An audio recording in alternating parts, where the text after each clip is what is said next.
अस्सलामु अलैकुम वरहमतुल्लाहि वबरकातुहू। इन्नल हम्दुलिल्लाह नहमदुहु व नस्तईनुहु व नस्तगफिरुहु व नऊज़ु बिल्लाहि मिन शुरूरि अनफुसिना व मिन सय्यिआति अअमालिना। मन यहदिहिल्लाहु फला मुदिल्ल लहु व मन युद्लिल फला हादिय लहु। व अशहदु अन ला इलाहा इल्लल्लाहु वहदहु ला शरीका लहु व अशहदु अन्न मुहम्मदन अब्दुहु व रसूलुहु सल्लल्लाहु तआला अलैहि व अला आलिहि व सहबिहि व सल्लम तस्लीमान कसीरा। अम्मा बाद। सम्मानित दिनी भातृमंडলী, আল্লাহ রাব্বুল আলামিনের প্রশংসা এবং প্রিয় নবী সাল্লাল্লাহু আলাইহি সাল্লামের উপর সালাত ও সালামের পর আজ মঙ্গলবার 2রা জিলহজ 1444 হিজরি মোতাবেক 20 জুন 2023 আমাদের ধারাবাহিক আলোচনা সংক্ষিপ্ত জাদুল মাদের পর্ব নম্বর 53, হজ এবং উমরার ক্ষেত্রে নবী সাল্লাল্লাহু আলাইহি সাল্লামের আদর্শ। হজ উমরা সম্পর্কে ধারাবাহিক যে আলোচনা চলে আসছে, নবী সাল্লাল্লাহু আলাইহি সাল্লামের আদর্শ কী ছিল এই সম্পর্কে তার আজকে পর্ব নম্বর 8।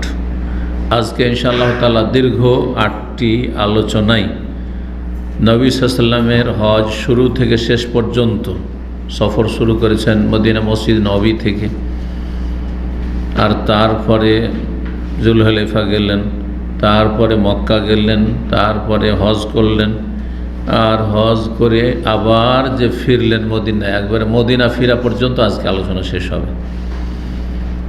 আজকে যেখান থেকে হজের আলোচনা শুরু হবে সেটা হচ্ছে যে নবী সাল্লাল্লাহু আলাইহি ওয়াসাল্লাম হজে কয়টি জায়গায় দোয়া করেছেন। যেই জায়গাগুলিতে দোয়া করেছেন তার মানে সেই জায়গাগুলিতে হাজি সাহেবদের দোয়া কবুল হওয়ার বেশি আশা করা যায়। দোয়া তো যে কোনো জায়গায় করা যায়, আপনি এখানে করতে পারেন, লিফটে উঠছেন নামছেন, রাস্তাঘাটে চলতে ফিরতে, যে কোনো সময় দোয়া করতে পারেন, আর যে কোনো সময় দোয়া কবুল হতে পারে। কিন্তু সবচেয়ে বেশি দোয়া কবুলের যে আশা করা যায় যে স্থানগুলিতে এবং যে সময়গুলিতে, এরকম কিছু নির্ধারিত আছে। হাদিস, বিভিন্ন হাদিস দ্বারা প্রমাণিত বেশ কিছু সময় আর বেশ কিছু স্থান। কয়টি স্থানে নবী সাল্লাল্লাহু আলাইহি সাল্লাম এই হজের সফরে দোয়া করেছেন, যে বলতে পারবে হাত তুলবে, আর না জানা থাকলে আমরা ওইটাই দিয়ে আজকে দর্শ শুরু। কয়টি জায়গায়? আশা করি হজ করেছেন অনেকে, কিন্তু 6 জায়গায়। মাশাআল্লাহ, এক্সিলেন্ট একবার, তাই না? চমৎকার। 6টি জায়গায় নবী সাল্লাল্লাহু আলাইহি ওয়াসাল্লাম দোয়া করেছেন। বলছেন লেখক, ওয়াকাদ তাদাম্মানাত হাজ্জাতুহু সাল্লাল্লাহু আলাইহি ওয়াসাল্লাম সিত্তু ওয়াকাফাতিন লিদ-দুআ। নবী সাল্লাল্লাহু আলাইহি সাল্লামের হজ 6টি জায়গাকে দোয়ার ক্ষেত্রে শামিল, অর্থাৎ 6টি জায়গায় নবী সাল্লাল্লাহু আলাইহি ওয়াসাল্লাম তার বিদায় হজে দোয়া করেছেন। 1 নম্বর আলা সাফা, সাফা পাহাড়ের উপর। 2 নম্বর ওয়ালাল মারওয়া, মারওয়া পাহাড়ের উপর। 3 নম্বর আরাফা, আরাফার ময়দানে। এই যে জোহর আসর পড়ে শুরু করলেন দোয়া, দীর্ঘ 5 ঘন্টা 6 ঘন্টা যতটা হইতে পারে, সূর্য ডুবা পর্যন্ত একেবারে। সবচেয়ে লম্বা দোয়া হচ্ছে এই দোয়ায়। কয়টি হলো? 3টি হলো। 4 নম্বর হচ্ছে মুজদালিফায়। কখন? রাত্রে মাগরিব এশা পড়ে নয়, বরং ফজর সালাত পড়ার পরে ফর্সা হওয়া পর্যন্ত, যেমন আলোচনা আমরা বলেছি। এটা হচ্ছে দোয়ার সময় আর স্থান। তাহলে সময়টাও জানতে হবে আপনাকে, যে মুজদালিফা কোন সময়টা, এরকম আরাফায় কোন সময়টা। আরাফায় সকালে গিয়ে বসে আছেন, অনেকে তো রাত্রে নিয়ে চলে যায় আগের রাতে, তবে তখন থেকে দোয়া তো যে কোনো জায়গায় করতে পারেন, কিন্তু আসল দোয়ার সময় হচ্ছে জাওয়ালের পরে। 9 তারিখ আরাফার দিনে, আরাফায় হাজি সাহেবরা জোহর আসর পড়ার পর থেকে শুরু করে সূর্য ডোবা পর্যন্ত। আর যত আপনার সূর্য ডোবার দিকে যাচ্ছে তত বেশি আপনার আশা করা যায় দোয়া কবুল হবে। সুতরাং সর্বাত্মক প্রচেষ্টা চালাবেন এই জায়গায় দুনিয়া আখেরাতের সার্বিক কল্যাণ চাওয়ার জন্য।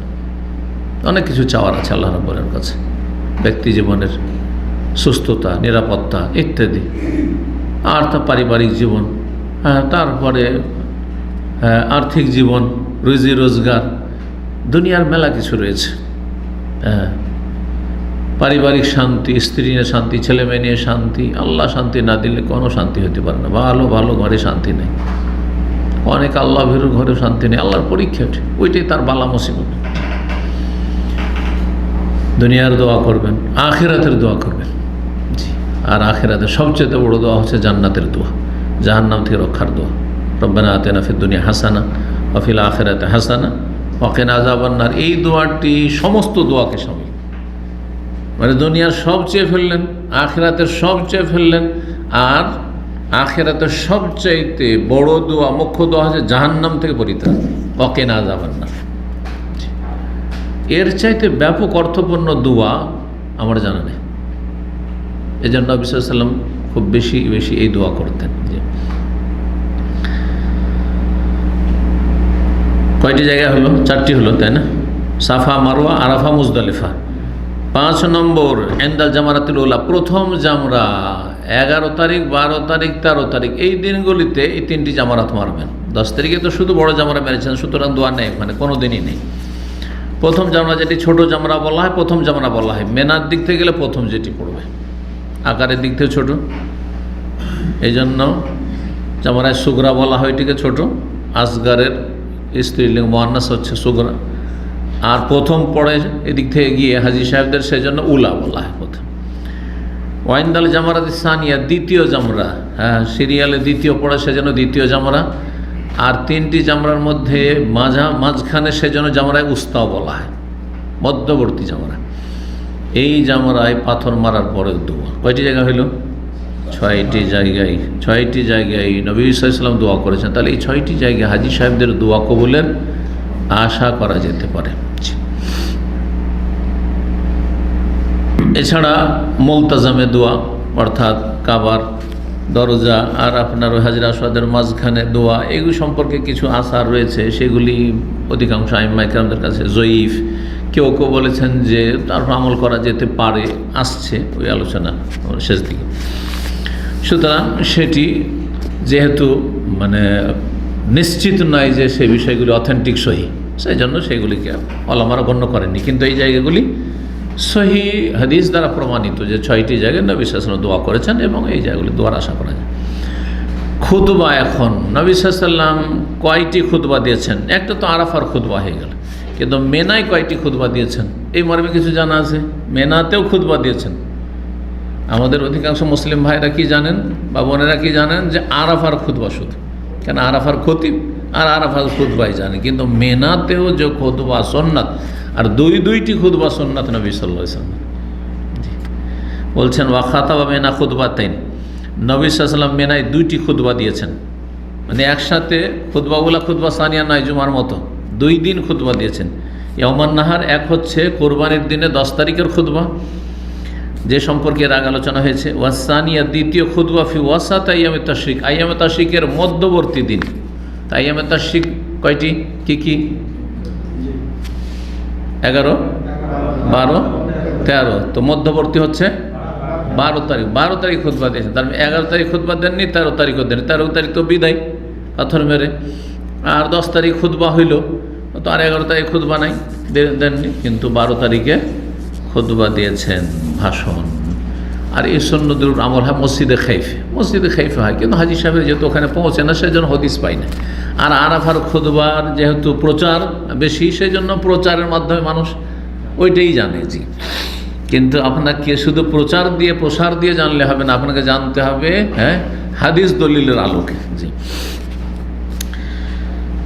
এখন আরেকটি বিষয় হচ্ছে যে মেনায় রাত্রি যাপন করা আর পাথর মারা, এই 2টি কাজ কি সুন্নাত না ওয়াজিব?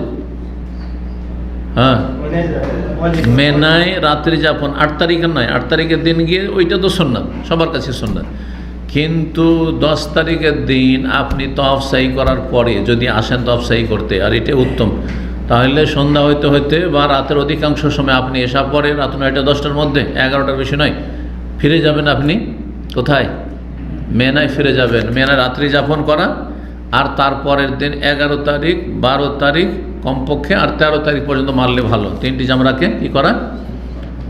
পাথর নিক্ষেপ করা। এই 2টি কাজ বাকি থাকছে, একটি হচ্ছে পাথর মারা, আরেকটি হচ্ছে রাত্রি যাপন করা। এই 2টো কাজ, এই 2টো কাজের ক্ষেত্রে কারো ছাড় আছে কি না? যদি সুন্নাত হয় তো সুন্নাত, হানাফি মাযহাবে কিন্তু সুন্নাত। যার ফলে ইন্ডিয়া, বাংলাদেশের হানাফি, হাজির আর বিশেষ করে যারা একটু পয়সাওয়ালা, বিলাসী, পয়সাওয়ালা মানে অধিকাংশ বিলাসী, কষ্ট করতে চাই না। যেমনই আরাফা হইল আর মুজদালিফা তো রাতখান ওখানে থাকলো, আর তারপরে এসে পাথর নিজে মারলো না হইলে কাউকে 200, 300, 500 রিয়াল ধরিয়ে দিল, কারণ টাকার তো অভাব নেই। আমি নিজের চোখে দেখেছি ভিআইপি ভাইদের সাথে থেকে শুধু পাথর মারার জন্য, এই 2-3টা দিন যে পাথর মারতে হবে সেজন্য 300 রিয়াল, 500 রিয়াল ধরিয়ে দিয়েছে। আর ধরিয়ে দিয়ে গিয়ে হিলটনে গিয়ে আর এতে এই জায়গায় ইন্টারকন্টিনেন্টালে আর জমজম টাওয়ারে গিয়ে শুয়ে আছে।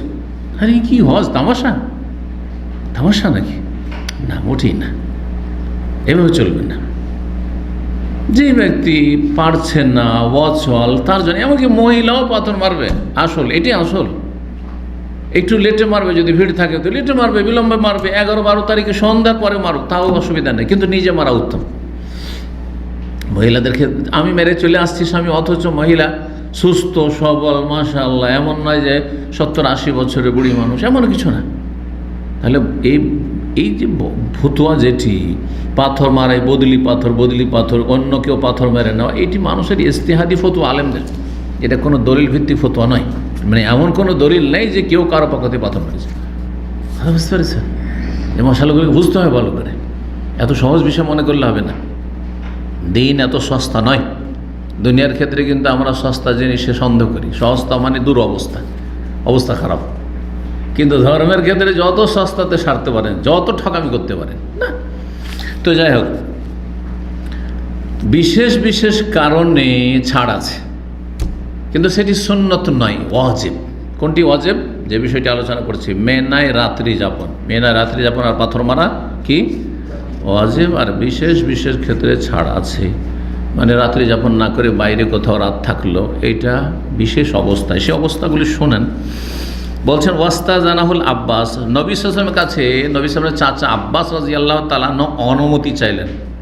চাচা সিনিয়র, চাচা মানে এমনি সম্মানের দিক থেকে সিনিয়র, বয়সের কাছাকাছি ছিলেন হয়তো একটু, তারপরও ছোট নবী সাল্লাল্লাহু আলাইহি ওয়াসাল্লাম চাচার চাইতে, কিন্তু অনুমতি চাইছেন কেন? কারণ তিনি হচ্ছেন একজন মুসলিম সাহাবী, আর নবী সাল্লাল্লাহু আলাইহি ওয়াসাল্লাম হচ্ছেন নবী রসুল। সুতরাং তার শরীয়তের বিষয়ে অনুমতি নিতে হবে রাসূল সাল্লাল্লাহু আলাইহি ওয়াসাল্লামের কাছে, যে তার কাছে ওহী আসে। চাচা হলে কী হবে? তো অনুমতি চান আব্বাস। কিসের জন্য? আইয়াবিতা বে মক্কাতা লায়ালি মিনা, মিনার রাতগুলি আমি মক্কাতে যাপন করব, মক্কাতে আমি কাটাবো।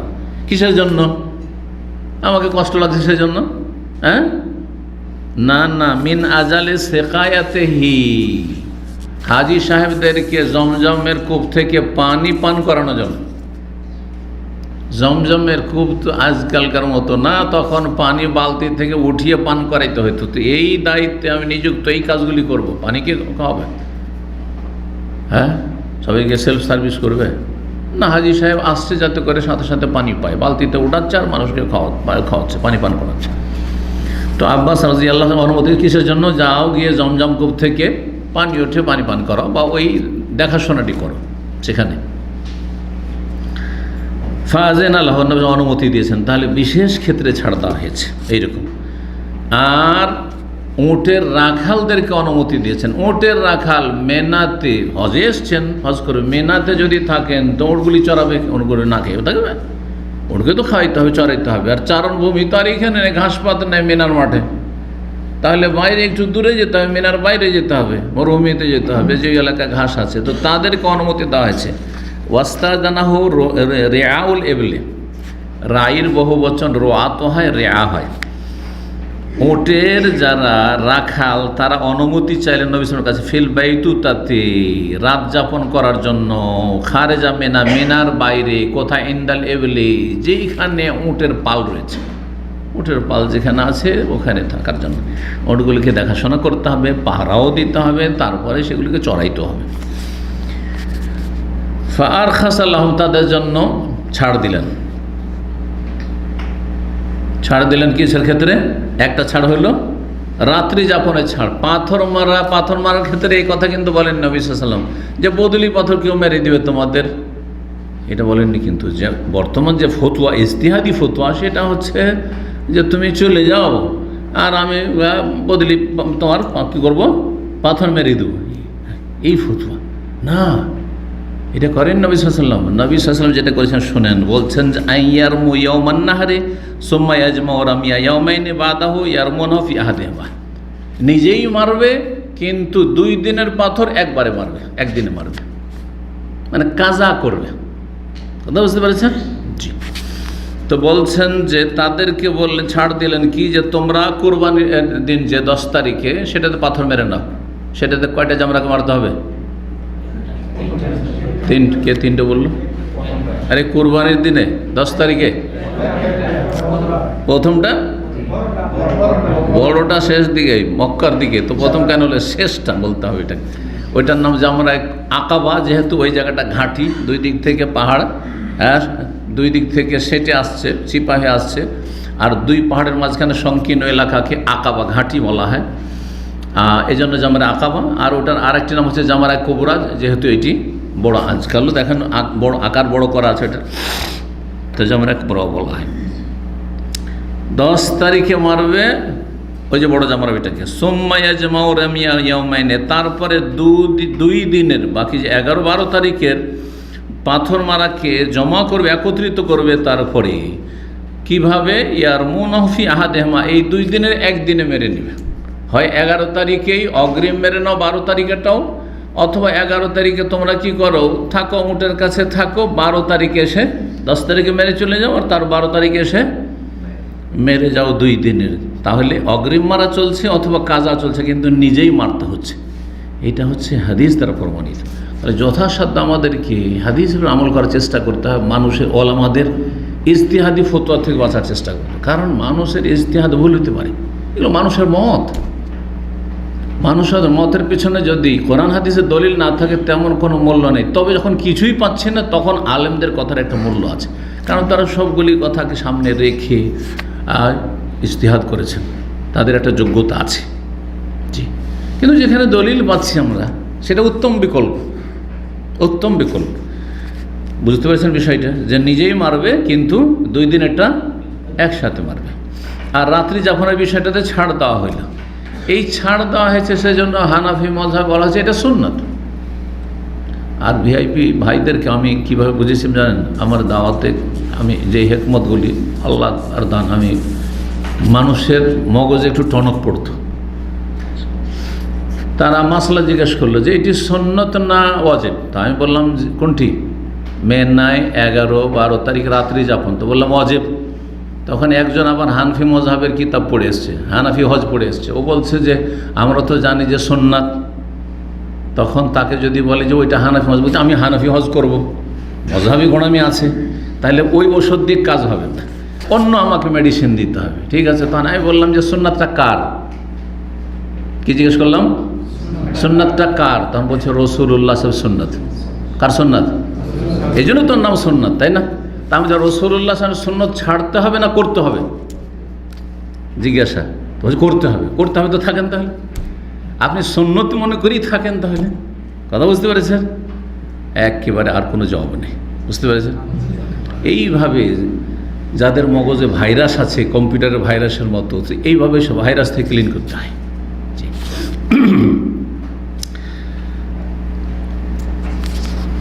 মুসনাদ আহমদে, আবু দাউদ, তিরমিজিতে এই হাদিসগুলো রয়েছে, নাসাইতে রয়েছে, ইবনে মাজাহ, হাকিমে রয়েছে, ইমাম যাহাবি সহিহ বলেছেন, আল্লামা আলবানী সহিহ বলেছেন কি, যে 2 দিনের পাথরকে জমা করা। 10 তারিখে মারলেন, তারপরে 11-12 একদিনই মেরে নেন, অথবা 12 তারিখে এসে মারেন। কারা?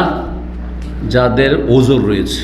ওজর এখানে জানলাম রাখালদের, যা জমজমের পানি পান করাচ্ছে। আজকাল জমজমের পানির ব্যাপার সাবান নাই, হ্যাঁ, কিন্তু যদি হয় যে এমন কিছু ডিউটিতে নিযুক্ত আছে, হ্যাঁ, এমন কিছু ডিউটিতে নিযুক্ত আছে, হাসপাতালে ডিউটি করে, হাসপাতালে যারা আপনার যেসব আমলাগুলি রয়েছে, সে ডাক্তার হোক অথবা নার্স হোক অথবা আর কেউ হোক, এইরকমই হয়তো এমন ক্লিনে নিযুক্ত আছে, মানে যার আসা সম্ভব নয় হয়তো, এইরকম ধরনের দায়িত্ব। সিকিউরিটিতে আছে, হ্যাঁ, পুলিশ সেনাবাহিনীতে আছে, কিন্তু হজের শুধু পারমিশনটা পেয়েছে, আরাফাই থেকেছে, আসল কাজটা হয়ে গেছে হজ এসে, কিন্তু এই কাজগুলি করতে হবে সব। আমি যেহেতু পুলিশের ডিউটি করছি অথবা আমি যেহেতু ক্লিনের ডিউটি করছি, আসতে পারছি না, তো পাথরটা আমার মেরে দিও না, তুমি এসে 2 দিন একসাথে মেরে যাও। রাত্রি যাপনের বিষয়ে তোমার ছাড় রয়েছে, যদি রাত্রে তোমার অন্য কোথাও ডিউটি থাকে তাহলে, ধরেন আজ যে ডিউটি আছে, অন্য জায়গায় ডিউটি আছে, এখানে আসা সম্ভব নয়, ঠিক কিছু সময়ের জন্য আসা যদি সম্ভব হয় তবু আসবে। তো এই ছিল। তারপরে বলছেন কালামাল ইমাম মালিক রাহিমাহুল্লাহ বলছেন জানান তো আন্নাহু কালাফি আউয়াল ইয়াউমিন মিনহুমা, তার মত বা তার বলছেন যে আমার ধারণা যে 2 দিনের প্রথম দিনে সুম্মা ইয়ারমুন ইয়াউমান নাফর, একদিন প্রথম দিনের 2 দিনের প্রথম দিনে, আর তারপরে যেদিন বিদায় নেবেন 12 তারিখ বা 13 তারিখ, সেই দিন 13 তারিখে বিদায় নিলে 13 তারিখ, আর আরেকটি হচ্ছে প্রথম দিনে। যাই হোক, ইমাম ইবনে বলছেন যে এই হাদিসে ছাড় দেওয়া হয়েছে কাকে, লির রেআ, রাখালদেরকে, আইয়ারমু ইয়ামান, একদিন পাথর মারবে, ওয়াদাউ ইয়ামান, আরেকদিন মারবে না। ফায়াজুজলি তাইফাতান বিসুন্নাত তারকুল মাবিদ বিমিনা, সুতরাং এই 2 শ্রেণীর মানুষ যারা জমজমের পানি পান করাচ্ছে অথবা বাইরে রাখালি করছে, তাদের জন্য মেনার রাত্রি যাপনের ক্ষেত্রে ছাড় রয়েছে, তারা বাইরে থাকলেও চলবে তাদের ক্ষেত্রে। রামির ক্ষেত্রে রামি ছাড়া চলবে না, রাত্রি যাপনের ক্ষেত্রে ছাড় আছে, কিন্তু পাথর মারার ক্ষেত্রে ছাড় নেই, পাথর মারতে হবে। বাল্লাহুম আইয়ুআখিরু ইলাল লাইল, বরং যদি দিনে মারতে না পারে রাত্রে মারবে পাথর। ওয়ালাহুম আইয়াজমাউ রামিয়া ইয়াউমাইন ফি ইয়াউমিন, আর এটা আরেকটা অপশন, একটা হচ্ছে রাত্রে মারার অপশন, আরেকটা হচ্ছে 2 দিনের একসাথে মারার অপশন। এইরকমই এর উপরে কিয়াস করে কিছু মাসলা বর্ণনা করছেন। 2টো মাসলা তাহলে হাদিস দ্বারা জানলাম, জমজমের পানি পান করা লোক অথবা রাখাল। বলছেন ওমাল্লাহু মালুন, কারো যদি ধন সম্পদ থাকে, ইয়াখাফদিয়াহু, আমি যদি মেনাতে রাত কাটাই তাহলে আমার মাল ধনগুলি চুরি হয়ে যাবে, মাল সামান আছে, তাহলে তার জন্য ছাড় রয়েছে।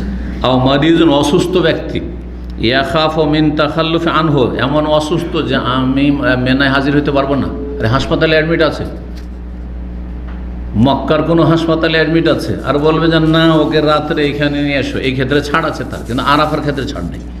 আরাফার ক্ষেত্রে হসপিটালও যদি থাকে, মুমূর্ষ অবস্থায় কোনো হাজির থাকে, এরকম পরিস্থিতি অনেকের হচ্ছে, মুমূর্ষ অবস্থায় আছে, তারপরও তাকে কোনো রকম করে অ্যাম্বুলেন্সে করে নিয়ে এসে আরাফাতে হাজির করতে হবে, তা করা হয়, এটা করা হয় সৌদি সরকারের পক্ষ থেকে, জাজাহুমুল্লাহ খায়র। যতগুলি রোগী থাকে, মদিনার হাসপাতালে হাজির সাহেব হোক, মক্কার হাসপাতালে হোক, যে কোনো জায়গায় হোক না কেন, তাদেরকে নিয়ে এসে আরাফার দিন আরাফাতে অবস্থান করানো হয়।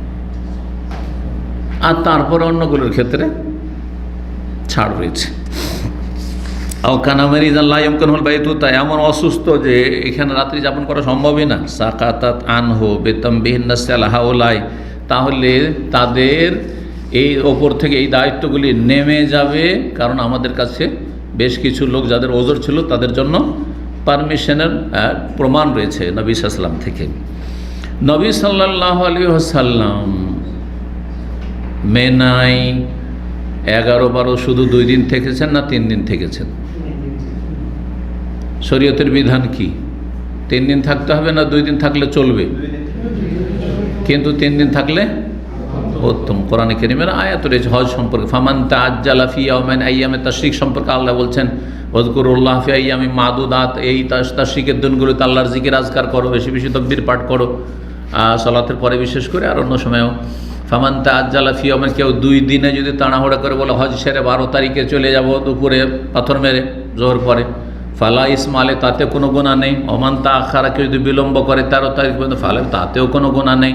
লেমানি তাকা, আল্লাহ ভীরুর জন্য। তাহলে আল্লাহ ভীরুতার দাবি হচ্ছে যে কোনো রকমের ওজর অসুবিধা না থাকে, তাহলে 13 তারিখ পর্যন্ত থাকেন। এবং নবী সাল্লাল্লাহু আলাইহি ওয়াসাল্লাম 13 তারিখ পর্যন্ত সাহাবায়ে কেরামকে নিয়ে থেকেছেন, আর বলেছেন যে কারো যদি অসুবিধা তোমরা চলে যাও, কিন্তু আমি আমার সাথে যারা থাকতে চাইবে তারা 13 তারিখ। কিন্তু আজকাল অধিকাংশ কাফেলা হামলাগুলি জবরদস্তি নিয়ে যায় যে না আমরা তাঁবু ভেঙে ফেলে দেবো, আমার এখানে থাকতে দেবো না, এরকম হয়ে যায়। তখন আপনাকে হয়তো এমনি বাইরে পড়ে থাকতে হবে, আর না হলে সোজা তাদের সাথে টান দিতে হবে। অনেকে চিন্তা করে, রাস্তা চিনতে পারে, নতুন মানুষ গেছে, হারিয়ে যাব, কোথায় কী হবে না হবে, বাস আর আসবে না আপনাকে নেওয়ার জন্য 13 তারিখে।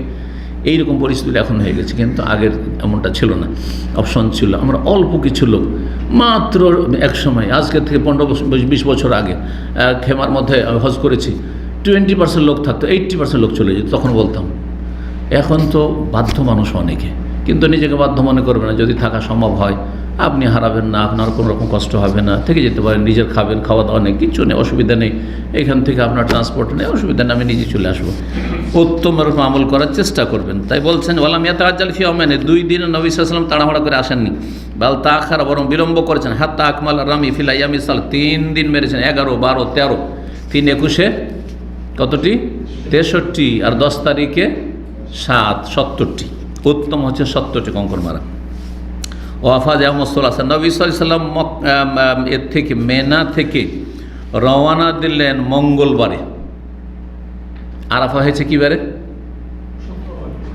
জুমাবারে। নবী সাল্লাল্লাহু আলাইহি ওয়াসাল্লামের হজ হয়েছে জুমাবারে আরাফা। আর এখান থেকে বেদাতিরা বলে থাকে যে যদি জুমা আরাফা পড়ে যায় তো ওর নাম হচ্ছে হজে আকবরী, আকবরী হজ। এটি একটি বেদাতি ধারণা, এবং হজে আকবরী পেলে 70টি হজের নাকি, এইটাও বেদাতি ধারণা। কিন্তু উত্তম হজ, এতে কোনো সন্দেহ নেই। জুমার দিন যদি আরাফা হয় তাহলে আরাফায় এক ঈদ, বিশ্ব ইজতেমা, আর তার সাথে সাপ্তাহিক ইজতেমা হচ্ছে জুমার দিন ইয়াউমুল জুমা। ওর নামই হচ্ছে জুমা, মানে জমা করা, একত্রিত করা। সপ্তাহের একটি সাপ্তাহিক ঈদ হচ্ছে এই। আর আরাফার দিন একটা বড় ঈদ, শুধু ঈদুল আজহার, ঈদুল ফিতর ঈদ না, আরাফার দিনকে বলা যেতে পারে যে ইজতেমার দিক থেকে হাজী সাহেবদের জন্য বড় একটা খুশির বিষয়। সারা বিশ্বের মানুষ একই মাঠ, ইচ্ছা করলে আপনি সারা বিশ্বের মানুষের দেখা সাক্ষাৎ করতে পারবেন, যদি সম্ভব হয় আপনার জন্য। তাই তো নবী সাল্লাল্লাহু আলাইহি সাল্লাম মঙ্গলবারে ফেললেন। তো মঙ্গলবার কত হবে? শনি, রবি, সোম, মঙ্গল, 11, শনিবার তো হচ্ছে 10 তারিখ, 10, 11, 12, 13, তাহলে 13 তারিখ পাথর মেরে রওনা হয়ে গেলেন। কখন? জোহরের পরে। এলাল মুহাসাব, কোন জায়গায় গেলেন? মুহাসাব নামক স্থানে। ওই জায়গার দ্বিতীয় নাম হচ্ছে আবতাহ, ওই জায়গার তৃতীয় নাম হচ্ছে খাইফে বানি কেনানা। 3টি নাম এখানে উল্লেখ করেছেন ইবনুল কাইয়িম রাহিমাহুল্লাহ। চতুর্থ নাম ওই জায়গার আরেকটা নাম হচ্ছে বাতহা। আপনারা শুধু রিয়াদের বাতহা জানেন, এটা হচ্ছে মক্কার বাতহা, মক্কার বাতহা, খাইফে বানি কেনানা বলা হয়। এই জায়গাটির বর্তমান নাম কি? এই নামগুলি যতগুলি আসলো, মুহাসাব, আবতা, খাইফে বানি কেনানা আর বাতহার একটিও আজকাল পরিচিত না। মক্কার লোকে জিজ্ঞাসা করলে অনেকে বলতে পারবে না, যদি তার এই কোরআন হাদিস সম্পর্কে অথবা প্রাচীন ইতিহাস সম্পর্কে, প্রাচীন ভূগোল সম্পর্কে জ্ঞান না থাকে। কিন্তু আমরা যেহেতু তালেব ইলম, কোরআন হাদিস চর্চা করি, তো আমাদেরকে পুরানোটাও মনে রাখতে হচ্ছে, আর নতুনটার সাথে ফিট করতে হচ্ছে যে এখন কোন মহল্লায়, যেই মহল্লায় নবী সাল্লাল্লাহু আলাইহি সাল্লাম সেই রাতটি এসে কাটিয়েছিলেন। সেদিন তো রওনা দিয়ে দেননি মদিনা, তাহলে সেই দিন একটা জায়গায় থেকেছেন এসে। সেই জায়গাটি হচ্ছে মা আবেদা। মা আবেদা অনেকে যার মক্কা সম্পর্কে জানা আছে। আপনি জামরায় পাথর মারার পরে যখন নেমে আসবেন মেন রোডে, তখন ওই জায়গাটার নাম হচ্ছে আজিজিয়ার পরে শীশা, শেখ বিন বাজ মসজিদ আছে, শীশা বলা হয়। শীশা থেকে আরেকটু এগিয়ে গেলে মা আবেদা মহল্লা শুরু হলো। মা আবেদা থেকে একটু এগিয়ে গেলে জুমাইজা মহল্লা, জুমাইজা শেষ হলে হুজুন, ওই মোয়াল্লা যে কবরস্থান রয়েছে, যে এলাকায় আপনাদের এই যে উমরার বাসগুলি থামে, ওই জায়গাটাকে, বিশেষ জায়গাটাকে সোলেমানিয়া বলা হয়, ওইটুকু অনেকে জানেন। কিন্তু ওই মহল্লাটা হচ্ছে আসলে হুজুন লেখা আছে, দেখবেন আপনার সাইনবোর্ডগুলোতে হুজুন লেখা আছে। তো এই জায়গাটি মা আবেদা বা জুমাইজা, মা আবেদা থেকে জুমাইজা পর্যন্ত এই জায়গা হচ্ছে মুহাসাব বা আবতাহ বা খাইফে বানি কেনানা। ওইখানে যখন আসলেন দেখলেন যে আবু রাফে নামক এক সাহাবি কাদ্দারা বা কুব্বাতাহু নাক, নবী সাল্লাল্লাহু আলাইহি ওয়াসাল্লামের জন্য একটি ছোট্ট খেমা আগে থেকে প্রস্তুত করে রেখেছেন। নবী সাল্লাল্লাহু আলাইহি ওয়াসাল্লাম এখানে এসে থাকবেন, আগে থেকে রেখে রেখেছে। তাহলে বড়দের জন্য আগে থেকে থাকার সুব্যবস্থা করা এটি ভালো কাজ, এবং নবী সাল্লাল্লাহু আলাইহি ওয়াসাল্লামের জন্য সাহাবীরা করেছেন।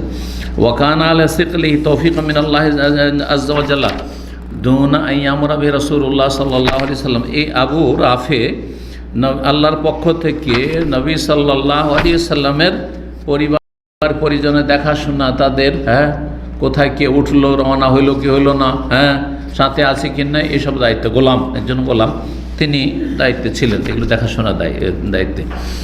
এইখানে গিয়ে পৌঁছিলেন পাথর মারার পরে, ফাসাল্লাহ বেহিজোর, সেখানে গিয়ে মুহাসাবে গিয়ে, মানে এই মা আবেদা গিয়ে, মা আবেদা গিয়ে জোহর পড়লেন, আসর পড়লেন, মাগরিব পড়লেন, এশা পড়লেন। কয় ওয়াক্ত? 4 ওয়াক্ত পড়লেন। জওয়ালের পরই পাথর মেরেছেন 13 তারিখে, তারপরে জোহর, আসর, মাগরিব, এশা পড়লেন। তারপরে ও রাকাদা রাখদাতান, কিছুক্ষণ ঘুমিয়ে নিলেন, ঘুমিয়ে পড়লেন। সুম্মা নাহাজা ইলা মক্কা, তারপর ভোর রাত্রে মক্কার দিকে টান দিলেন। এখন তো ওইটাও মক্কা, কিন্তু মক্কা বলতে এখানে কি হারাম, হারাম মসজিদ হারামে রওনা হলেন। ফাতাফ আলিল বেদায়, তারপরে বিদায় তোয়াফ করলেন। লাইলান, রাতেই, সেহরান, হ্যাঁ সাহরান, সাহরান বলা হয় সাহার, নাজ্জাইনা হবে সাহার, ভোর রাত্রকে বলা হয়, যেই সময় আমরা সাহারি খাই ভোর রাত্র, ফজর হওয়ার ধরেন 1 ঘন্টা 2 ঘন্টা আগে, এই সময়টা। শেষ রাতে ভোর রাত্রে নবী সাল্লাল্লাহু আলাইহি ওয়াসাল্লাম কী করলেন? বিদায় তওয়াফ করলেন, কারণ এই সময়টি সবচেয়ে উত্তম সময়, ইবাদত বন্দেগীর জন্য সবচেয়ে উত্তম সময়। মা আয়েশা রাদিয়াল্লাহু তাআলা আনহা, তার হজ্জে কিরান হয়ে গেছে নবী সাল্লাল্লাহু আলাইহি ওয়াসাল্লামের মতো, কিন্তু মনে শান্তি হয় না যে সমস্ত আমার সতীনরা হজ্জে তামাত্ম করে যাবে, সেপারেট উমরা, তারা উমরা দেখছে, এটা উমরা হইলো, এটা হজ হইলো, আর আমার দুটো একাকার হয়ে গেল, হ্যাঁ হজ্জে কিরান, এটা কেমন হইলো, মনের শান্তি হয় না। তো রাগেবাত ইলাইহি আয়েশা তিলকাল্লাহ, ওই রাতে আয়েশা রাদিয়াল্লাহু তাআলা আগ্রহ প্রকাশ করলেন। রাগেবা মানে আগ্রহ প্রকাশ করা, আইয়ু মেরা উমরাতান মুফরাদ, আমাকে একটা উমরার ব্যবস্থা করে দেন, আমাকে একটা উমরা করান আলাদা করে, আমার মনে শান্তি হয় না, তৃপ্তি হয় না। ফাখবারাহা, তখন নবী সাল্লাল্লাহু আলাইহি ওয়াসাল্লাম তাকে বোঝাবার চেষ্টা করলেন, আন্না তাওয়াফা বিল বাইত ওয়া বিস সাফা ওয়াল মারওয়া কাদ আজজাহান হজ্জিহা ওয়া উমরাতিহা, বাইতুল্লাহ যে তওয়াফ করেছো, সাফা মারওয়া সাই করেছো, আর একসাথে যে তোমার হয়েছে হজ্জে কিরান হয়েছে, এতে তোমার হজ হয়ে গেছে, উমরাও হয়ে গেছে। বলছে হোক, তারপরও ফাওয়াত, সে বলছে না। হ্যাঁ, মহিলারা এইরকমই, তাই না? তা আপনার সাথে এরকম হইতে পারে, একটা জিনিস বোঝাবার চেষ্টা করছেন যে না না এই তো হয়ে গেল, যে না না না এইরকম করেই করো। আরে মাঝে মাঝে জিদ পুরা করবেন, সবসময় জিদ পুরা করবেন, নাহলে মাথায় চড়ে বসবে। কিন্তু এটা বাচ্চাদের ক্ষেত্রে আর বাচ্চার মায়ের ক্ষেত্রে শুনে রাখেন। আমি আরবদের কাছ থেকে একটা জিনিস শিখেছি বাচ্চাদের প্রতিপালনের, যে বাচ্চাকে সবসময় মোকাফা দিবেন না। মোকাফা মানে হচ্ছে যা কিছু চাইছে, খেলনা চাইলেও খেলনা দিলেন, চলো আজকে যাবো, জিদ ধরলো যে অমুক জায়গায় যাবো, অমুক জায়গা, অমুক হোটেলে খাবো, খাবো না না না না, সবসময় না, মাঝে মাঝে মাথায় বাড়ি দেবেন, যেন আজকে শোনা যাবে না, তাহলে ভালো ভালো ছেলে তৈরি করতে পারবে। আর সবটাই কথা শুনবেন তো আপনাকে গোলাম বানিয়ে নেবে। বুঝতে বলছি মাশাআল্লাহ, ও তো এর মতো কিছু স্টারিংয়ের মতো, যেদিকে ঘুরেছে ওইদিকে ঘুরছে, আমার বাপ হচ্ছে স্টারিং, হ্যাঁ মা হচ্ছে স্টারিং, না না ওইরকম হবেন না, কথা বোঝা গেছে? জি, এটা আর এটার উপর আমল করেছি আমি, সব সময় সব কথা বাচ্চাদের শোনা যাবে না, কিন্তু কিছু কথা শুনবো, যেগুলো শোনার মতো শুনবো, আর যেগুলো দেখছি না খুব বেশি ডিমান্ড হয়ে যাচ্ছে না, মোটেই শোনা যাবে। যদিও আলহামদুলিল্লাহ আমার বাচ্চাদের ওই রকম ডিমান্ড নেই, তারপরও আশেপাশে আরও যে পরিবেশ রয়েছে, যে সৌদি আরব পরিবেশ, সেখানে কিছুটা তো স্বাভাবিক হওয়ার কথা। এই ক্ষেত্রেও সবসময় মনে রাখতে হবে যে ছোটো বাচ্চা জেদ করছে, যেইটা চাইবে সেটাই, যেইটা বললো সেটাই, না না না মোটেই না, খারাপ হয়ে যাবে বাচ্চা। তো যাই হোক, আয়েশা রাদিয়াল্লাহু তাআলা অস্বীকার করছেন, না না না আমি এই একসাথে ওই শুধু নিয়ে যাবো না, আলাদা উমরা নিয়ে যাবো। আনতা তামেরা উমরাতান মুফরাদ, আমি আলাদা করে একটা উমরা করতে চাই। তখন তার ভাইকে, তার নাম ছিল আব্দুর রহমান, বড় ভাই, আবু বকর রাদিয়াল্লাহু তাআলা বড় ছেলের নাম ছিল আব্দুর রহমান। আব্দুর রহমানকে নির্দেশ দিলেন, আইয়ুমের আহমিনাত তানঈম, তানঈমে নিয়ে যাও, যেটা মসজিদ আয়েশা বলা হয়, জায়গাটির নাম হচ্ছে তানঈম, কিন্তু এই জন্য আসল নাম হচ্ছে মসজিদুত তানঈম, লেখা আছে মসজিদুত তানঈম, মসজিদ আয়েশা লেখা নেই কিন্তু, বা মসজিদ আয়েশা রাদিয়াল্লাহু কিন্তু তানঈম বিত তানঈম এভাবে লেখা আছে। তো এই তানঈম থেকে উমরা করাতে বল, কেন তানঈম যেতে বললেন? যেহেতু মক্কা থেকে উমরা করছেন আর হারামের ভিতরে আছেন, সুতরাং আপনি হালালের বর্ডারে যান।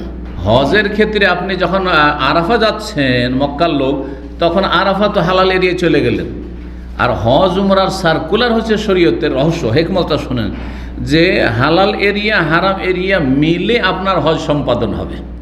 তো হজের ক্ষেত্রেও তো আরাফা যাওয়াতে হালাল এরিয়া চলে গেছেন, কিন্তু আপনি ওমরা মিসফালায় বাস করেন অথবা আজিয়াদে থাকেন, আর সেখানে আপনি আপনার বাসা, আর সেখান থেকে আপনি বেরোলেন, আর আপনি তওয়াফ করলেন, সাফা মারওয়া সাই করলেন, আর আপনার উমরা হয়ে গেল, মাথার চুল কাটলেন, তো আপনি তো হালাল এরিয়াতে গেলেন না। তাহলে হালাল এরিয়াকেও আপনি কি করেন? শামিল করেন আপনার উমরাতে। এই রহস্যের জন্য মক্কার লোক একেবারে হারামের সামনে ডিউটি করে, হিলটনে বা ওই ক্লক টাওয়ারে, তারপরও তার জন্য শরীয়ত সম্মত বিধান হচ্ছে যে আপনি ওমরা করবেন, যান মসজিদে তানিম থেকে, ওই মসজিদ আয়েশা থেকে এহরাম বেঁধে আসেন, কারণ ওটা হচ্ছে হালাল এরিয়া। হালাল এরিয়া থেকে স্টার্ট করলেন আর হারাম এরিয়াতে প্রবেশ করলেন। কথা বুঝতে পেরেছেন? যদিও কিছু আলেমরা এর বিপরীত ফতোয়া দিয়েছে যে না যাওয়ার দরকার না, এটা শুধু উত্তম, কিন্তু না, এটা তাদের ইজতিহাদ, সঠিক হচ্ছে যে না, যেতে হবে। না হইলে মা আয়েশাকে কষ্ট দিতেন না, যাও এখান থেকে ওমরা করে চলে এসো, উল্টো কেন পাঠাবেন আরও 2-4-5 কিলোমিটার ওইদিকে। বুঝতে পারছেন কথা? জি। ফারাগাত মিন উমরাতে হাল্লাইলান, রাতারাতি উমরা শেষ করলেন তিনি। এদিকে নবী সাল্লাল্লাহু ঘুমিয়ে পড়েছেন আর ওইদিকে উমরায় চলে গেছেন মা আয়েশা ভাইয়ের সাথে। সুম্মা ওয়াফাতিল মুহাসসাব মা আখিহি ফি জাওফিল লাইল, তারপর এসে সাক্ষাৎ করলেন মা আয়েশা নবী সাল্লাল্লাহু সাথে, তার ভাইয়ের সাথে রাতের অন্ধকারে। ওই রাতে এসে নবী সাল্লাল্লাহু সাথে দেখা এখানে। কোন জায়গায়? ওই মুহাসসাবে, যেখানে বললাম যে মা বেদায় যেখানে অবস্থান করে আছেন।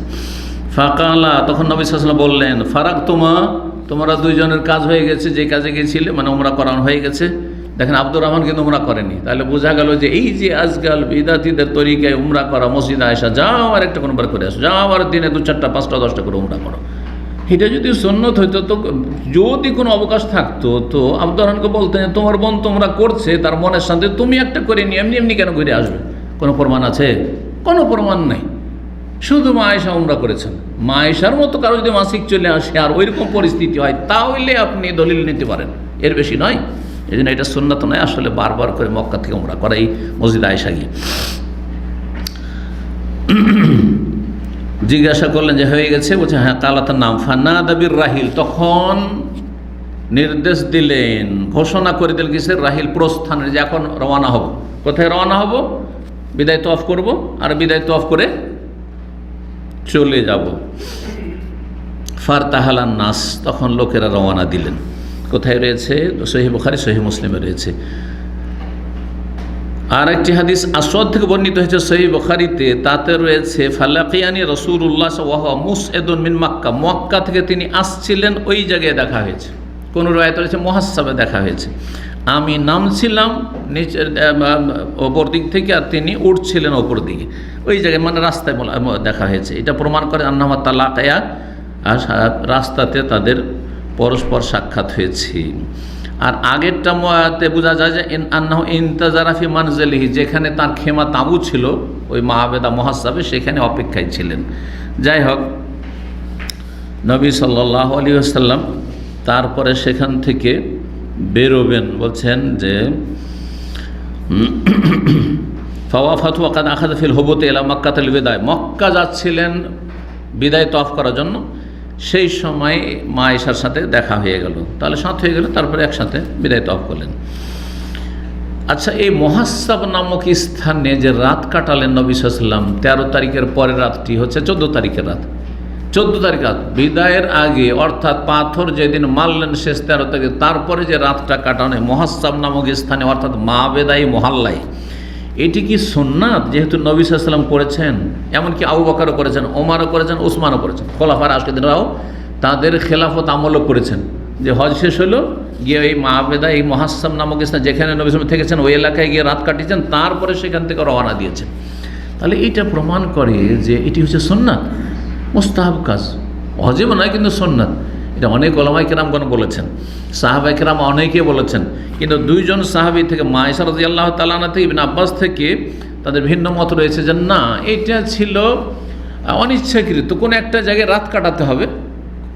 ধরেন আপনি সফর করে আসছেন না, থাকবেন একটা রাত, তো কোনো একটা হোটেলে থাকতে হবে, সেজন্য যেখানে একটা হোটেল পেলেন থেকে গেলেন। ওই রকম মুহাসসাব জায়গায়, মুহাসসাব নামক স্থানে বা ওই মহল্লায় নবী সাল্লাল্লাহু আলাইহি ওয়াসাল্লাম অবস্থান করেছেন। এই ক্ষেত্রে দুটো মত রয়েছে। তারপরে বলছেন আর একটি মাসলা, সেটা হচ্ছে আচ্ছা, হজে হাজী সাহেবরা যাচ্ছেন, এই ক্ষেত্রে কাবার মধ্যে প্রবেশ করা কি হজের কোনো সুন্নাত? হজের মধ্যে যেই কাজগুলি রয়েছে কয় রকমের, কে বলতে পারে?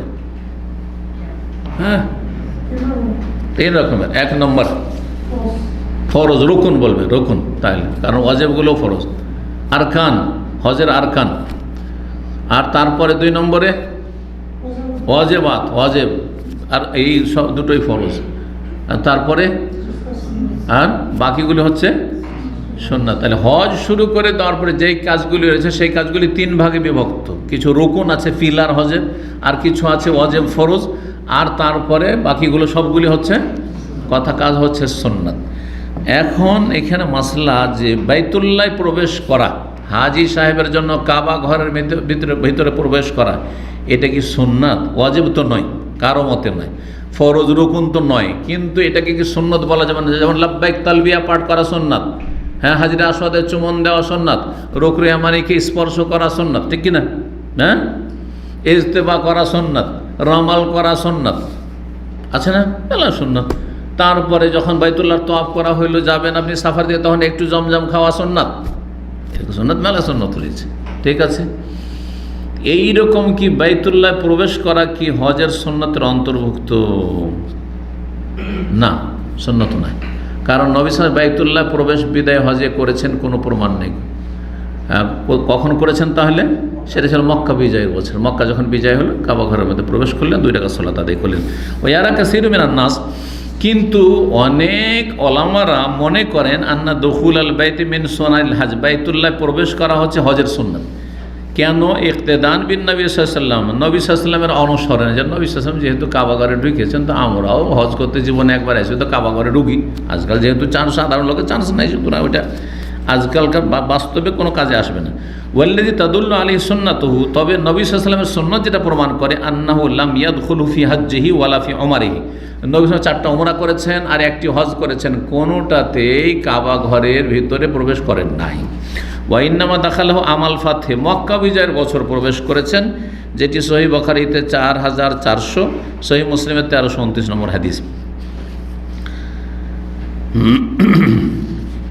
আর তারপরে বলছেন যে আবু দাউদে আমর ইবনে শুআইব থেকে, তিনি তার বাবা থেকে আর তার দাদা থেকে বর্ণনা করেছেন, মানে আব্দুল্লাহ বিন আমর বিন আস, তিনি আন্না ওয়াদা আসাদ রাহু, যে নবী সাল্লাল্লাহু আলাইহি সাল্লাম তার বুক এবং তার চেহারা, তার হাত, হ্যাঁ, তার এই বাহু এবং তার 2 হাত, এগুলো রেখেছেন কোথায়? কাবা ঘরে।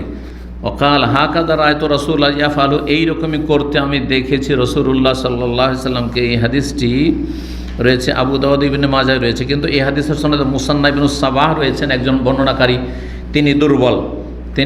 এই জন্য অধিকাংশ আইম্মায়ে কেরামদের নিকটে কাবা আর ওই আপনার মুলতাজিমকে জড়িয়ে ধরা, গোটা শরীরটা রাখা ওইখানে আপনার দরজা আর ইয়ে মাঝখানে, এই হাদিসগুলি জয়ীফ। তবে আল্লামা আলবানী বলেছেন ওয়াল হাদিস লাহু শাওয়াহিদ, এই হাদিসের বেশ কিছু সমর্থক হাদিস রয়েছে, ইয়াতাকাওয়া বিহা, তাতে কিছুটা শক্তিশালী হবে, সিলসিলা সাহিহা 2138 নম্বর।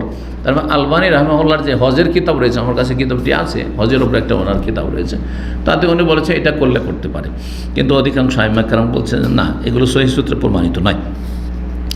তারপরে বলছেন ফাহাজা ইয়াহতাম আইয়াকুন ওয়াক্তাল বিদায়, এটা কখন করেছেন? বলছেন হইতে পারে এটা বিদায়ের সময়, আইয়াকুন ফি গায়রি, অথবা অন্য সময়, অন্য তওয়াফের সময়।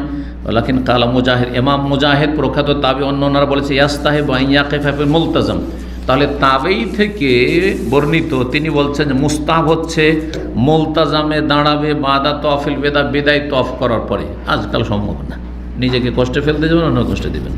আর এটি তাবেইর মত বর্ণনা করছে ওয়াকান ইবনে আব্বাস, আর ইমাম মুজাহিদ যিনি তাবেই, তার ওস্তাদ ছিলেন প্রখ্যাত সাহাবী আব্দুল্লাহ বিন আব্বাস, তিনি কি করতেন? ইয়ালতাজিমু মা বাইনা রুকনি ওয়াল বাব, এই রুকুন মানে হচ্ছে কর্নার, মানে হাজরে আসওয়াদের কোণা, কর্নার, আর বাব দরজা, এই জায়গাটুকুকে জড়িয়ে ধরতেন, এই জায়গাকে জড়িয়ে ধরতেন। আমি আমার ছাত্র জীবনে প্রথম যে উমরাগুলি করেছি 1989, ওতে তখন তো হালকা হয়ে থাকতো, একবারে ফাঁকা থাকতো। মহরম মাস আসলে তো একেবারে খালি পেতাম, সরাসরি মুখও ঢুকিয়ে দেওয়া যেত, হাত তো আরামে ঢুকিয়ে দিয়ে আপনি হাজার আসাদে চুমন দেন, কোনো লাইন টাইনের ব্যাপার স্যাপার ছিল না। তো তখন ওই রকম জড়িয়ে ধরা 1-2 বার করেছি, ব্যাস, জি, আর করি নাই সব। কারণ তারপরে এগুলি যেহেতু ইখতিলাফি জিনিস, যেগুলো আসলে কি নবী সাল্লাল্লাহু আলাইহি ওয়াসাল্লাম প্রমাণিত কিনা সন্দেহপূর্ণ, আল্লাহু আলাম। সহিহ বুখারীতে আরও রয়েছে যে আন্নাহু সাল্লাল্লাহু আরাদাল খুরুজ, নবী সাল্লাল্লাহু আলাইহি ওয়াসাল্লাম যখন মক্কা থেকে বের হওয়ার ইচ্ছা পোষণ করলেন যে এখন চলে যাব, মদিনা রওনা হয়ে যাব, ওয়ালাম তাকুন উম্মে সালামা তাফাত বিল বাইত ওয়া হিয়া শাকিয়া, উম্মে সালামা রাদিয়াল্লাহু তাআলা নবী সাল্লাল্লাহু আলাইহি ওয়াসাল্লামের সহধর্মিণী, তিনি অসুস্থ ছিলেন। শাকিয়াতুন মানে মারিজা, শাকওয়া মানে কমপ্লেন, শারীরিক কমপ্লেন, শাকওয়া এই জন্য বলা হয় কমপ্লেন। তো অসুস্থ ছিলেন, বাইতুল্লাহ তওয়াফ করতে পারেননি, বিদায় তওয়াফ। আর নবী সাল্লাল্লাহু আলাইহি ওয়াসাল্লাম চলে যাবেন আর তাকেও যেতে হবে। ফাকাল আল্লাহ, নবী সাল্লাল্লাহু আলাইহি ওয়াসাল্লাম তাকে বলেন যে তুমি তো অসুস্থ, কিন্তু বিদায় তওয়াফ তো করতে হবে। একমাত্র বিদায় তওয়াফে ছাড় কার রয়েছে? মাসিক যদি চলে আসে অথবা বাচ্চা ভূমিষ্ঠ হয়ে যায় তখন ছাড় রয়েছে। এজা ওকিমাত সলাতুস সুবহ, যখন ফজরের জামাত শুরু হবে, তাহলে জামাত চলাকালীনও অনুমতি দিয়েছেন নবী সাল্লাল্লাহু আলাইহি ওয়াসাল্লাম বিশেষভাবে। যদি এখন ফরজের সময় কিন্তু অনুমতি দেওয়া হয় না, ফরজের সময় তওয়াফ বন্ধ হয়ে যায়। আর যখন তারাবি চলে, রমজান মাসে দেখবেন তারাবি চলছে, তখন তওয়াফ চলছে। হ্যাঁ, মানুষ সুন্নত পড়ছে অথবা তারাবি পড়ছে, তওয়াফ চলছে, কিন্তু ফরজের সময় টোটালি তওয়াফ বন্ধ। তো যখন ফজরের সলাতের একামত হবে, ফাতুফি, তখন তুমি তওয়াফ করে নিও আলা বাইরেকে, তোমার উটের ওপর চেপে, ওয়ান্নাস ইয়াসাল্লুন, যখন মানুষরা সলাত আদে কোনো ভিড়ভাড় থাকবে না, ফাঁকা থাকবে, অসুস্থ মানুষ তওয়াফ করে ফেলবে। ফালাথু, তাই করেছিলেন। ওয়ালাম তুসাল্লি, তা তিনি যখন তওয়াফ করতে থাকলেন তো ফজর পড়েননি তখন, তাহলে এই জন্য হাত্তা খারাজাত, ওখান থেকে বেরিয়ে গিয়ে তখন কী করেছেন? সলাত পড়েছেন। এই হাদিস সহিহ বুখারীতে রয়েছে, সহিহ মুসলিমও রয়েছে উম্মে সালামা থেকে রাদিয়াল্লাহু তাআলা। আর এইটি 10 তারিখের তওয়াফ ছিল, যে বিদায় ফাওয়া তওয়াফুল বিদায় বেলা রাইবেন। এর জন্য বলছেন ইবনুল কাইয়িম যে এটি নিঃসন্দেহে বিদায় তওয়াফের বিষয় ছিল। আর এটা প্রমাণ করে যে নবী সাল্লাল্লাহু আলাইহি ওয়াসাল্লাম সেই দিন ফজর পড়েছেন মক্কায়। এই জন্য 4 ওয়াক্তের কথা বললাম, মুহাসসাবে যেখানে রাত কাটিয়েছেন, মাহবেদায় সেখানে জোহর, আসর, মাগরিব, এশা পড়েছেন, কিন্তু ফজর কোথায় পড়েছেন? হারামে, মসজিদে হারামে ফজর পড়েছেন। ওয়াসামিআতু উম্মু সালামাতা ইয়াকরাউ বিত্তুর, উম্মু সালামা রাদিয়াল্লাহু তাআলা এই একটি হাদিসে বর্ণনা করেছেন যে আমি নবী সাল্লাল্লাহু আলাইহি ওয়াসাল্লামকে সূরা তুর পড়তে শুনেছি। তো এই সূরা তুর এই ফজরের সালাতে তিনি শুনেছেন। আল্লাহু আ'লাম। সহিহ বুখারী, সহিহ মুসলিমে রয়েছে। বলছেন সুম্মাইর তাহলা রাজা আল মাদিনা, তারপরে মদিনা রওনা দিলেন নবী সাল্লাল্লাহু আলাইহি ওয়াসাল্লাম, মদিনা রওনা হলেন। ফালাম্মা কানা বির-রাওহা, রাওহা নামক স্থানে মদিনার পথে যখন পৌঁছিলেন, লাকিয়া রাকবান, একটি কাফেলার সাথে দেখা হলো। রাকবান মানে এক দল যারা উটের পিঠে সওয়ার হয়ে যাচ্ছিল, মানে কাফেলা, যেটাকে আজকালকার ভাষায় বলা হয় একদল কাফেলা। এটা কাফেলার সাথে দেখা হলো এক দলের সাথে। ফাসাল্লাম আলাইহিম, তাদেরকে সালাম করলেন রাসূলুল্লাহ সাল্লাল্লাহু আলাইহি ওয়াসাল্লাম। ওয়াকাল, বলে মানিল কওম, কে আপনারা? তাহলে যদি অপরিচিত থাকে তো জিজ্ঞাসা করা, কে কে বলছেন। ভদ্র ভাষা আজকাল কি আপনি কে, কিন্তু একটু অভদ্রতা শিখালেন ভালো করে। আর যদি কে বলছেন ভাই, এটা ভদ্রতা, বুঝেন না? বুঝেন না? জি।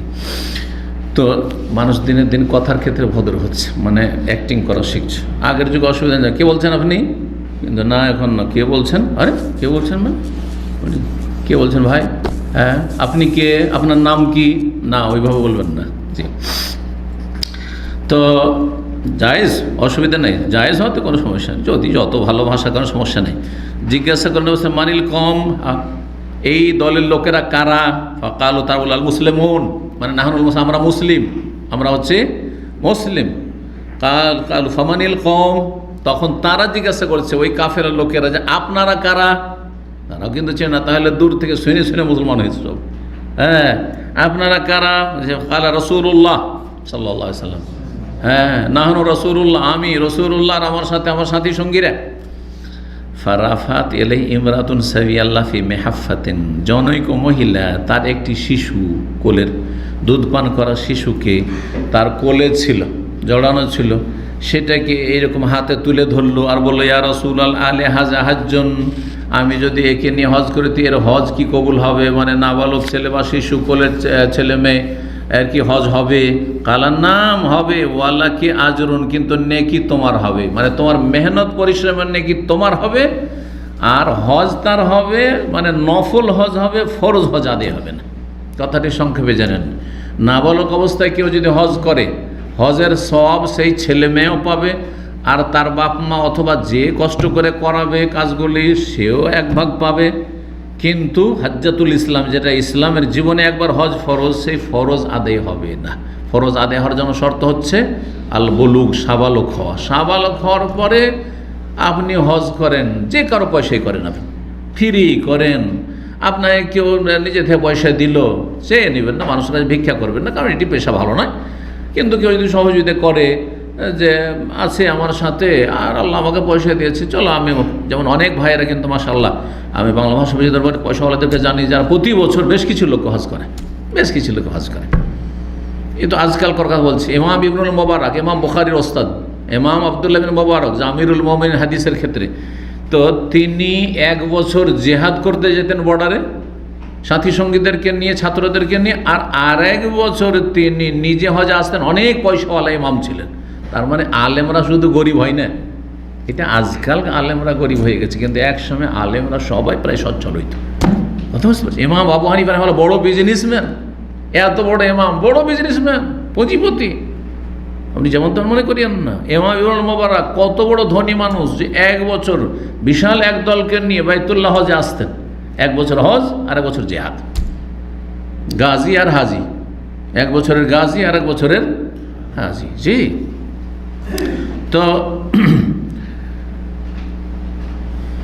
হজ যে কারো পয়সা হতে পারে, অসুবিধা নেই। ফালাম্মা আতা আজাল হুলাইফা, নবী সাল্লাল্লাহু আলাইহি সাল্লাম জিল হুলাইফা পৌঁছে গেলেন। যে এখান থেকে শুরু করেছেন হজ, একবারে পৌঁছে গেলেন জিল হুলাইফা। জিল হুলাইফা কোনটা জায়গা? মিকাত, মদিনার মিকাতে পৌঁছেন। বাতাবে ওখানে রাত কাটালেন। যখন এসেছিলেন, যেদিন বেরিয়েছেন সেই দিনে কিন্তু এখানে রাত কাটিয়েছেন, আর ফিরে এসেও এখানে রাত কাটালেন।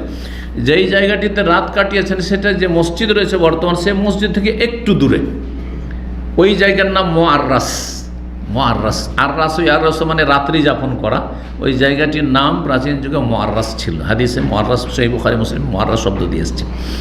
যে ফেরার পথে মুআররাসে রাত কাটিয়েছেন। আর যখন যাচ্ছিলেন হজে, তখন ইন্দাস সাজার একটি গাছ ছিল এই জায়গায়, যে জায়গায় মসজিদ রয়েছে বা মিকাত রয়েছে মদিনার, সে জায়গাটি গাছ ছিল ইন্দাস সাজার আসছে। তো নবী সাল্লাল্লাহু আলাইহি ওয়াসাল্লাম সেখানে রাত্রি যাপন করলেন।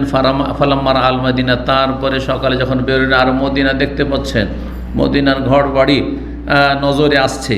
কাব্বারা সালাসা, আমার 3 বার তকবীর পাঠ করলেন, আল্লাহু আকবার, আল্লাহু আকবার, আল্লাহু আকবার। তার এটি সুন্নাত, এটি সুন্নাত। আপনি যখন আপনার বাড়ি যাচ্ছেন, গ্রামে ঢুকতে যাচ্ছেন, আপনার গ্রাম দেখতে পাচ্ছেন, তখন আল্লাহু আকবার, আল্লাহু আকবার, আল্লাহু আকবার। মনে রাখতে হবে কথাগুলি, আমল করার জন্য। জি, আপনি আসছেন বাইরে থেকে, দাম্মামে আপনি অস্থায়ী আছেন, কিন্তু আপনি প্রবাসী আছেন এখানে, তাহলে শহরে ঢুকছেন, আল্লাহু আকবার, আল্লাহু আকবার, আল্লাহু, এখানে পরিবার আছে, এখানে আপনি ফিরছেন বাড়িতে।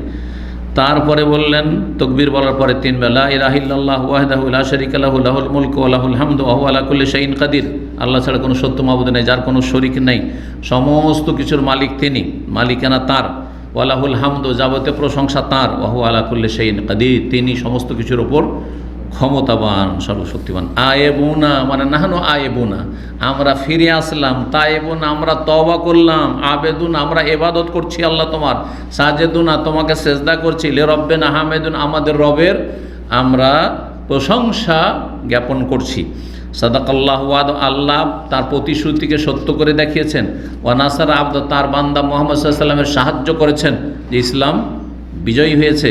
ও হাজামাল আহজাব আহদ, সমস্ত বাতিল দলকে, কুফরি শক্তিকে, যতগুলি দল, হিজবের বহু বচন হচ্ছে আহজাব, সমস্ত কাফের দলকে আল্লাহ একাই পরাস্ত করেছেন, পরাজিত করেছেন। এই দোয়া পড়েছেন। তাহলে এই দোয়াগুলি বাড়িতে ফেরার সময় পড়া সুন্নাত। তকবীর 3 বার, আর তারপর কালেমা তাওহীদ, আর তারপরে আয়েবুনা, তায়েবুনা, আবেদুনা। এটা ফেরার সময়, যাওয়ার সময় কিন্তু এটা নেই, কিন্তু যাওয়ার সময় ওই দোয়াগুলি আছে, কালেমা তাওহীদ ওই সব আছে। কিন্তু আয়েবুনা, তায়েবুনা, আবেদুন, রব্বিনা সাজেদুন, রব্বিনা হামেদুন, এটি ফেরার সময়। আর সাদাকাল্লাহু ওয়াদাহু হাজামাল আহজাব ওয়াহদাহু সুম্মা দাখালাহা নাহারান, তারপরে দিনের বেলা রাত্রি কাটালেন, তারপর দিনের বেলা মদিনায় প্রবেশ করলেন। মিন তারিকিল মুআররাস, মুআররাসের রাস্তা দিয়ে, মুআররাসের রাস্তা দিয়ে। ওয়া খারাজ, আর যখন মদিনা থেকে হজের জন্য বেরিয়েছিলেন, তখন মিন তারিকিস সাজারা, গাছের পথ দিয়ে। তার মদিনা থেকে বের হওয়ার জন্য বা ঢোকার জন্য, মক্কার দিকে রওনা দেওয়ার জন্য 2টো রাস্তা ছিল। রাস্তা পরিবর্তন করলেন। এটি হচ্ছে নবী সাল্লাল্লাহু আলাইহি ওয়াসাল্লামের বিভিন্ন ইবাদত বন্দেগীর ক্ষেত্রে নীতিমালা। ঈদগাহে যাওয়ার ক্ষেত্রে সহিহ বুখারীর হাদিস, রাস্তা খালাফাত তরিকা, রাস্তা বদল করতেন, যাতে করে বিভিন্ন রাস্তাগুলি আপনার আমার জন্য সাক্ষী থাকে। হজে যাওয়ার ক্ষেত্রে এক রাস্তা, আর আসার ক্ষেত্রে এক রাস্তা, যাতে দুটোই রাস্তা সাক্ষী দেয় যে আল্লাহ আমার উপর দিয়ে হজে গেছে, এই রাস্তা বলছে আল্লাহ আমার উপর দিয়ে হজতে ফিরে এসেছে। কথা বুঝতে পেরেছেন? এইরকমই আরও বলে দিই তাহলে এখানে, কারণ অলমারা এগুলো আলোচনা করেছেন, একসাথে মিলিয়ে পাবেন না কোনো জায়গায় হয়তো। নবী সাল্লাল্লাহু আলাইহি সাল্লাম যখন মক্কা প্রবেশ করেছেন এক রাস্তা দিয়ে আর বেরিয়েছেন আর এক রাস্তা দিয়ে। এটাও শোনেন কোনখান দিয়ে যখন প্রবেশ করেছেন, এটা তো বিস্তারিত আলোচনা এই ধারাবাহিক আলোচনাতে এসছে। প্রবেশ করেছেন কোন দিক থেকে? এই হুজুন মোয়াল্লার দিক থেকে, যে দিক থেকে আপনাদের বাসগুলো যায়, আর এই দিক থেকে ঢুকছেন মারওয়ার দিক থেকে। এই দিক থেকে এটা উঁচার দিক, সানিয়াতুল উলিয়া বলা হয়, এটা উঁচা জায়গা। এই দিক থেকে প্রবেশ করেছেন। ওয়া খারাজা মিনা সানিয়াতি সুফলা, নিচু সানিয়া দিয়ে বেরিয়েছেন। সেটা হচ্ছে আপনারা যখন ওই জেদ্দার রাস্তার দিকে যাবেন, দেখবেন যে ওইখানে আপনার বাম হাতে একটি মসজিদ আছে, রোডের বাম হাতে, যেটার নাম বিন লাদেন মসজিদ, চেনেন কিনা? তার ডান হাতের মহল্লার নাম হচ্ছে আপনার হাফায়ের, কাছেরটা হাফায়ের, এখন ওগুলো হয়তো ভেঙে দেওয়া হচ্ছে। তার একটু পরে জারওয়াল, এই জারওয়ালের আপনার জারওয়াল আর ওই যে কিং আবদুল্লাহ রাহমাহুল্লাহর যে এক্সটেনশন, ওটা তো বুঝছেন, হারামের মধ্যে যে লম্বা এক্সটেনশন করা হয়েছে কিং আবদুল্লাহর যুগে, এই জায়গা দিয়ে যে রাস্তাটা গেছে এই দিক থেকে, এটা নিচু জায়গা, কিন্তু দেখেন সমতল নিচু হয়ে আছে এই জায়গাটা, ওই দিকটা দেখবেন যে নিচু হয়ে আছে। এই দিক দিয়ে না মিসপালন, অন্য মিসপালনের দিক থেকে এই দিক দিয়ে বেরিয়ে গেছে নবী সাল্লাল্লাহু আলাইহি সাল্লাম, যেখানে জারওয়াল রয়েছে আর হাফায়ের রয়েছে, ওই দিক থেকে বেরিয়ে গেছেন নবী সাল্লাল্লাহু আলাইহি সাল্লাম। আর তারপরে তখন মদিনার রাস্তা ওই দিকে গিয়ে ধরেছেন। এখানে আজকাল আলোচনা শেষ করছি। মুআররাস এবং এই জুলহুলাইফা যেখানে মিকাত রয়েছে, দুটো খুব কাছাকাছি জায়গা। আর যদি আপনি খুব কাছাকাছি বুঝতে চান, যে যাওয়ার পথে আপনার মিকাত তো এসেছেন, মদিনা দিয়ে যারা গেছেন উমরা করেছেন, আর দেখবেন যে যখন আপনি মক্কার দিক থেকে কোনো সময় এসেছেন নিশ্চয়ই, মক্কার দিক থেকে মদিনা যখন প্রবেশ করবেন, তখন একটা রাস্তা, অনেকগুলি রাস্তা হয়েছে, বাম হাতে আপনার মিকাত থেকে যাচ্ছে, আর ওই রাস্তা ওই দিক দিয়ে মদিনা ঢুকে গেল। তো ওই রকম কাছাকাছি জায়গা ছিল, সেই জায়গাটিকে মুআররাস বলা হতো, যেটা সেই যুগে সবাই জানতো, এখন অনেকে হয়তো স্থানীয় লোকেরা বা জানবে। তো এই ছিল আমাদের পুরো আলোচনা, আজকে কমপ্লিট করলাম। আল্লাহ রাব্বুল আলামিনের কাছে দোয়া করি আল্লাহ কবুল করেন, এবং আল্লাহ রাব্বুল আলামিন এই ধারাবাহিক যে হজ সম্পর্কে নবী সাল্লাল্লাহু আলাইহি ওয়াসাল্লামের আদর্শ, উমরা সম্পর্কে আদর্শ বিস্তারিত আলোচনা, নবী সাল্লাল্লাহু আলাইহি ওয়াসাল্লাম হজের ভ্রমণ, যাওয়া এবং আসা পুরো শুরু থেকে শেষ পর্যন্ত, এই দিয়ে আমাদের সকলকে উপকৃত করেন, এবং এটিকে আমাদের সকলের নাজাতের ওসিলা বানিয়ে নেন। বিশেষ করে যারা এই আলোচনাগুলিতে সরাসরি উপস্থিত থাকলাম অথবা পরোক্ষভাবে উপস্থিত, ইনশাআল্লাহ তাআলা উপকৃত হবেন। আল্লাহ তাদের দুনিয়া আখিরাতে সার্বিক কল্যাণ দান করেন, এবং আল্লাহ যেন সার্বিক জীবনে বরকত দান করেন, সমস্ত অনিষ্ট থেকে বাঁচিয়ে রাখেন। যেসব ভাইরা হজে যাচ্ছেন অথবা হজে চলে এসেছেন বা আসবেন, আল্লাহ রাব্বুল তাদের হজ কবুল করেন, সহি সালামত রাখেন, বালা মুসিবত থেকে, ফিতনা থেকে বাঁচিয়ে রাখেন, এবং আল্লাহ রাব্বুল আলামিন ইখলাসের সাথে নবী সুন্নাহ ভিত্তিক হজ আদায়ের তৌফিক দান করেন, হজ্জে মাবরুর হিসাবে কবুল করেন। যারা হজ করে ফেলেছেন আল্লাহ তাদের হজ্জে মাবরুর কবুল করেন, যারা হজ করতে পারেনি তাদেরকে আল্লাহ তৌফিক দান করেন। ওয়া সাল্লাল্লাহু ওয়া সাল্লামা নবিয়ানা মুহাম্মদ ওয়া আলা আলিহি ওয়া সাহবিহি আজমাইন।